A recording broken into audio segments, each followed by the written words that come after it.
Halo teman-teman, di sini aku mau nyeritain sebuah kisah horor dari Twitter yang ceritanya cukup ramai pada masanya. Aku ngambil kisah ini di akun Twitter @cerita_setan. Kita langsung aja ke ceritanya. Let's go. Cerita pengalaman waktu PKL di salah satu rumah sakit di kota pelajar. Bagi yang tahu lokasinya, mohon untuk disimpan sendiri aja ya. Hari yang dinanti tiba. Akhirnya aku bisa merasakan gimana rasanya PKL. Ya, walaupun banyak juga cerita mistis ketika PKL, tapi bagiku horor itu ketika aku telat menunaikan kewajiban sholat. Gak nutup kemungkinan juga kalau pas lihat setan. Rasanya seneng dan bahagia aja bisa bantu orang lain dalam PKL ini. Apalagi aku seorang perawat. Kalau menurut cerita yang beredar, rumah sakit ini katanya terkenal angker dan kebetulan aku kebagian di sana. Ya, walaupun hampir semua rumah sakit pasti angker. Tapi mau gimana lagi? Dan ini pengalaman seram pertamaku waktu itu. Teman-temanku biasanya manggil aku Putri. Aku kuliah di kota ini juga. Kebetulan waktu itu aku sudah selesai beberes untuk perlengkapan buat besok berangkat. Setelah semua siap, aku bersama kakak berangkat menuju lokasi. Gak sampai 1 jam kok perjalanannya, tibalah aku di asrama. Waktu pertama kali aku menginjakan kaki di asrama, rasanya kok gini banget ya. Merinding aja liatnya. Ada kesan seremnya juga, tapi aku coba untuk gak mikirin ke arah mistis. Takut kalau nanti malah kejadian. Singkat cerita, setelah memasuki minggu pertama masa PKL, kebetulan nih aku kebagian shift malam. Dan waktu itu rekan shiftku ditemani sama 3 orang laki-laki dan 3 teman perempuan. Namanya Dian, Sasa, dan Mega. Nah, aku lupa jam berapa, tapi malam itu aku jaga di bagian depan atau resepsionis salah satu bangsal. Bersama 1 laki-laki namanya Agus. Dan teman-teman yang lain sedang muter bangsal buat ngecek satu persatu pasien. Semakin malam, karena juga sepi, kok mendadak suasana jadi tegang mencekam gini ya. Tapi untungnya Agus berinisiatif buat ngajak ngobrol. Jadi agak tenang walaupun masih merinding. Tapi begonya Agus, kenapa dia malah nanyain yang menurutku malah bikin suasana tambah serem. Bayangin aja, dia tiba-tiba nanya gini. Put, denger suara orang ketawa gak? Kayak suaranya tuh di ruangan sebelah. Ya, siapa yang gak kesel kan? Suasana lagi kayak gini. Si Agus malah bikin suasana tambah serem. Emang gak peka tuh cowok. Sebenarnya aku juga dengar suara itu, tapi aku emang sengaja jawab gak denger, biar Agus gak nanya lagi. Malah ngadi-ngadi nih bocah. Dia nanya lagi kalau ada bau melati. Nah kan, emang bener-bener nih Agus. Gak lama, tiba-tiba ada suara manggil Agus. Ternyata Roni yang manggil. Agus pun pergi. Sekarang aku sendiri di depan. Bayangin aja, gak ada siapa-siapa. Pak Satpam yang bisa jaga di dalam pun juga gak ada. Gak tahu kemana. 10 menit kemudian, kok dari arah koridor aku kayak denger langkah kaki. Dan itu gak cuma sepasang, kayak ramai orang gitu. Pas aku tunggu-tunggu, kok gak sampai-sampai nih orang. Aku tengok nih ke arah suara, dan ternyata gak ada apapun dan siapapun. Mulailah ketakutan. Pokoknya campur aduk gitu rasanya. Keringat dingin, gemeter, dan kakiku gak mau berhenti gerak. Kayak tremor gitu. Pas posisi kayak gitu, apesnya lagi aku harus ganti pembalut. Pokoknya malam itu aku sial banget. Intinya aku doa aja sebisaku. Aku jalan cepet ke toilet yang dekat dan langsung ganti pembalut. Nah, ini kejadian paling seram kalau menurutku. Ketika aku selesai ganti dan pembalut udah aku kemas sedemikian rupa biar ketutup rapet. Terus aku buang ke tong sampah. Pas lagi cuci tangan di wastafel, otomatis kalau ada cermin pasti ngaca dulu. Tahu gak suara apa itu? Itu suara bak sampah jatuh dan pembalutku kebuka.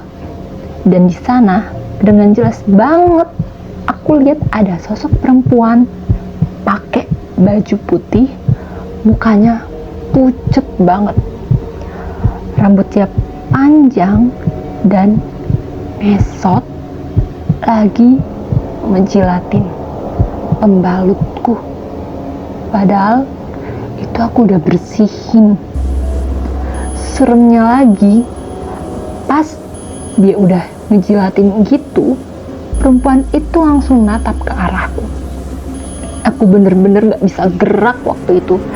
Kayak tubuhku tuh nge-freeze, mau kemana-mana gak bisa. Yang aku ingat, aku kebangun di ruangan yang udah ada teman-temanku. Itu kejadian pertama yang paling serem. Masuk minggu kedua, teror perempuan yang ngesot itu gak ada. Tapi ada yang serem juga. Kali ini aku lagi sama Sasa. Kejadian juga di malam hari. Waktu itu aku sama Sasa lagi muter bangsal sama ngecek pasien. Kebetulan rumah sakit ini lumayan luas, jadi ya lumayan capek. Nah, pas kita jalan ke lorong atau koridor, setelah keluar dari ruangan pasien, kok tiba-tiba aku kayak nyium bau melati lagi. Merinding nih. Terus aku nanya ke Sasa kalau dia juga nyium apa enggak. Nah, ternyata juga nyium. Kita saling natap, larut dalam pikiran masing-masing. Kira-kira ada apa nih? Kok mendadak nyium aroma melati? Kita terus jalan agak cepet. Sampai kita belok, tuh udah kelihatan banget koridor atau lorongnya panjang. Kita berhenti, saling pandang. Pokoknya udah mikir yang serem-serem. Apalagi kalau kayak di film-film gitu, tiba-tiba lampu mati satu persatu. Intinya aku mikir gimana caranya sampai di ujung tanpa ada gangguan. Setelah berpikir, gak ada jalan lagi selain mencuri lorong rumah sakit yang di kanan kirinya kayak taman gitu. Kita gandengan tangan. Sempat aku remes tangan Sasa karena emang takut. Nah, pas sampai tengah, itu bercabangan. Aku sama Sasa ngeliat ada perempuan pakai baju pasien lagi berdiri gitu di sisi lorong sebelah kanan. Akhirnya kita samperin nih pasien. Kita tanya-tanyain kok malam-malam gini di luar. Nah, pas udah sampai di belakangnya, aku sapa kan si perempuan ini. Kalau dilihat dari belakang, kayak mbak-mbak gitu, rambutnya sepinggang, tapi agak acak-acakan. Permisi mbak, kok malam-malam gini di luar, kenapa? Tapi pasien itu gak jawab, cuma diem aja. Nengok pun juga enggak. Aku kira aku kurang keras manggilnya. Kemudian aku tanya lagi, tapi agak keras. Nah, pas kedua kalinya itu, mbak-mbak itu nengok. Kita udah deg-degan waktu mbak itu mau nengok. Bayangin, kalau tiba-tiba mukanya hancur atau gimana? Kan kita nggak tahu. Kalau di film-film pasti ada musik yang gemur gitu kan, terus jump scare.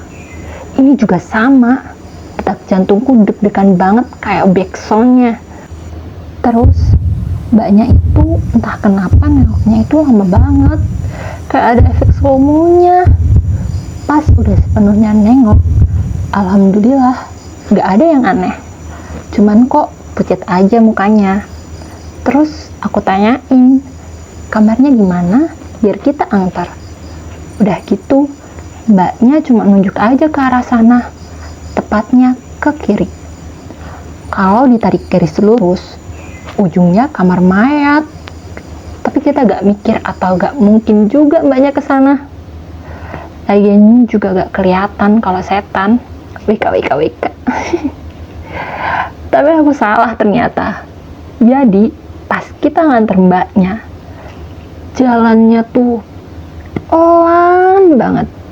Jadi kita pas ngikutin di belakang juga nunggunya lama. Kita harus jalan ngikutin mbaknya. Tapi kenapa mbaknya nggak berhenti? Padahal kita ngelewatin beberapa kamar. Udah mulai mikir yang aneh-aneh nih.